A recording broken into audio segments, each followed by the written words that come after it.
وہاں برادریزم اب بھی بڑی مضبوط ہے. صحیح اب بات اس کو بالکل مائنس نہیں کر سکتے.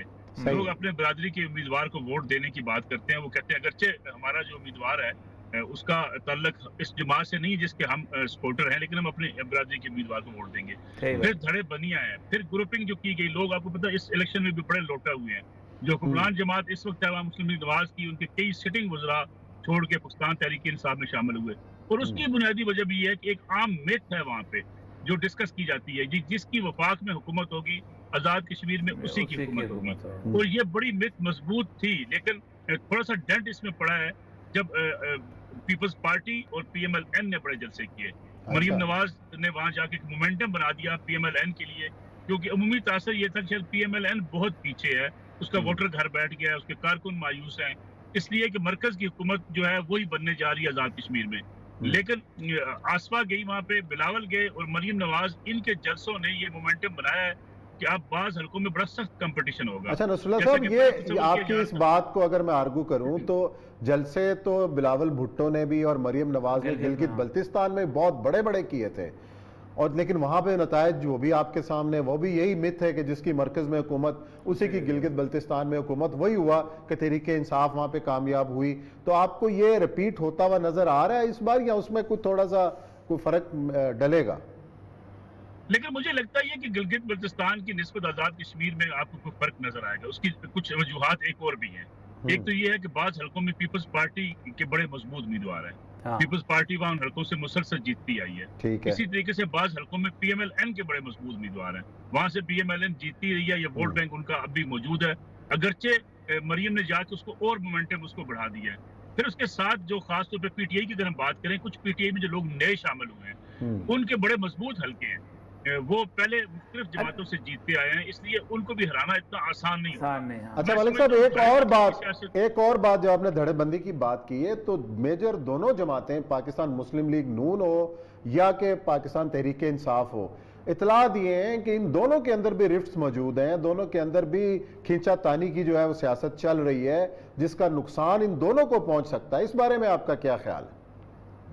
لیکن اگر آپ دھڑے بندی کی بات کریں تو میں سمجھتا ہوں کشمیر کی کوئی بھی جماعت اس سے جو ہے وہ دوبارہ نہیں ہے. پی ٹی آئی کے اندر بڑے دھڑے بندی ہے, پاکستان پیپلز پارٹی میں گروپنگ ہے, اور اگر کہا جائے کہ پیپلز پارٹی میں کم دھڑے بندی ہے تو یہ بات درست ہوگی.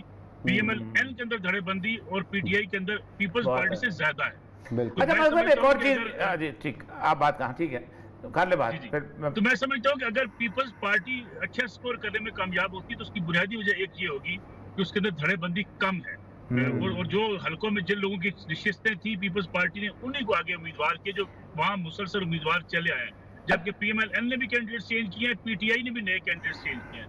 تو میں سمجھتا ہوں کہ دھڑے بندی ان دونوں بڑے جو پی ٹی آئی اور پی ایم ایل میں زیادہ ہے پیپلز پارٹی. اچھا ایک اور چیز ہے جو الیکشن انجینئرنگ ہوتی ہے, وہ ہوتی ہے آزاد کشمیر کے باہر سیٹوں میں, وہ گجرات میں ویلی کی اور جموں کی سیٹ جو ہے, یہ سیٹ اصل وہ تحفے میں دی جاتی ہیں آخر میں, جو کراچی میں ہیں بہت سارے کشمیری دار باتیں, سارے یہ ویلی کی اس کی جو بنائی گئی ہیں, مطلب سوپور کی سیٹ پر. آپ کیا سمجھتے ہیں کہ ان سیٹوں کے اوپر کوئی ان کو پارٹیوں کو اندازہ ہے کیا ہو سکتا ہے؟ اصل میں جو خدشات پارٹیاں بیان کر رہی ہیں, جو الزامات لگا رہی ہیں, وہ یہی کہہ رہی ہیں کہ اگر مداخلت ہوتی ہے تو ان نشستوں پر ہوگی جو پاکستان میں مہاجرین کی نشستیں ہیں, وہاں زیادہ مداخلت کے امکانات ہیں, کیونکہ آزاد کشمیر کی جو نشستیں ہیں وہاں مداخلت کم ہونے کے امکانات ہیں. وہاں پہلے جو لوگ اپنی پارٹیاں بدل گئے, اسی کو لوگ کہتے ہیں کہ پارٹیاں وفاداری بدلنے سے ایک امپیکٹ ڈل سکتا ہے. لیکن مسئلہ یہ ہوگا کہ ان علاقوں میں بھی میں سمجھتا ہوں پاکستان کے اندر بھی اگر آپ کہیں کہ بڑی اوپنلی کو مداخلت دیکھنے کو آ رہی ہے, تو شاید اب تک کسی جماعت کے پاس کوئی ایسا ثبوت نہیں ہے جس کو بیان کر سکے کہ فلاں جگہ پہ بہت زیادہ اوپنلی مداخلت ہے. الیکشن ڈے پہ کیا ہوتا ہے, لیکن مجھے یہ لگتا ہے کہ آزاد کشمیر کا الیکشن زیادہ پرامن ہوگا پاکستان کے دیگر علاقوں کی نسبت. اچھا ملک صاحب, اگر میں آپ سے یہ سوال پوچھوں کہ آپ ظاہر ہے وہاں پہ گراؤنڈ ریئلٹی دیکھ کے آئے ہیں, لوگوں سے مل کے آئے ہیں, اگر میں سوال پوچھوں کہ آپ کو اصل مقابلہ پاکستان مسلم لیگ نواز پاکستان تحریک انصاف میں لگ رہا ہے, یا پاکستان مسلم لیگ نواز یا پیپلز پارٹی کے درمیان لگ رہا ہے, یا پاکستان تحریک انصاف اور پیپلز پارٹی کے درمیان ہے, کیا ہے؟ میرے خیال میں تینوں جماعتیں جو ہیں برابر نشستوں پہ سوائے جہاں پہ مسلم کانفرنس مضبوط ہے, مثلا دھیر کوٹ سے آپ کو پتا ہے مسلم کانفرنس ہمیشہ سے جیتتی آئی ہے, اس بار ٹف مقابلہ وہاں پہ ہو سکتا ہے ان کا. باقی نشستیں جو ہیں ان پہ مقابلے ہیں, ایسے کہنا بڑا مشکل ہے کہ کہیں پورا Azad Kashmir P T I sweep کر سکتی ہے یا پیپلز پارٹی جی سکتی ہے یا پی ایم ایل این جی سکتی ہے. لگتا یہ ہے کہ آج کل کے حالات تک، آج کے دن تک کشمیر کے الیکشن میں ایک ہنگ پارلیمنٹ آتی دکھائی دیتی ہے کہ اگر پی ٹی آئی جیتتی ہے تو بڑی سادہ اکثریت کے ساتھ جیتے گی. کوئی بہت بڑا جیسے last time P M L N نے ایک بڑا کلین سویپ کیا تھا، شاید ایسا حالات اب نظر نہیں آتے ہیں. اچھا ملک صاحب، ایک اور فیکٹر رہا ہے آزاد کشمیر کی سیاست کے اندر، وہ ہے مذہبی جماعتوں کا فیکٹر، اور اس بار اس میں ایک اضافہ ہوا ہے تحریک لبیک کی صورت کے اندر. آپ کو تحریک لبیک کے فٹ پرنٹس کتنے نظر آئے ہیں آزاد کشمیر کے اندر؟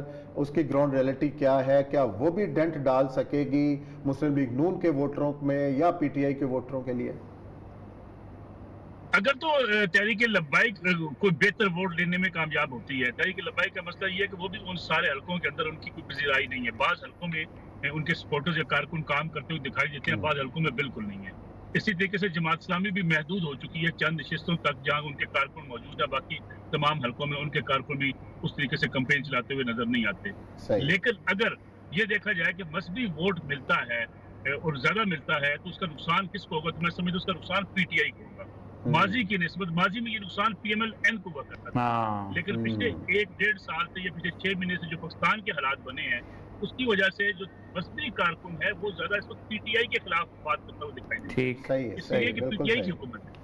تو میرے خیال میں نالا زیادہ پی ٹی آئی سے. چلے دیکھتے ہیں جی 25 جولائی کو عوام آزاد کشمیر کے کیا فیصلہ دیتے ہیں، اور ہمیں بھی اس کا انتظار رہے گا. اسی نوٹ کے ساتھ یہاں بریک لیتے ہیں، بریک کے بعد آئیں گے اور پروگرام کا سلسلہ جاری رہے گا.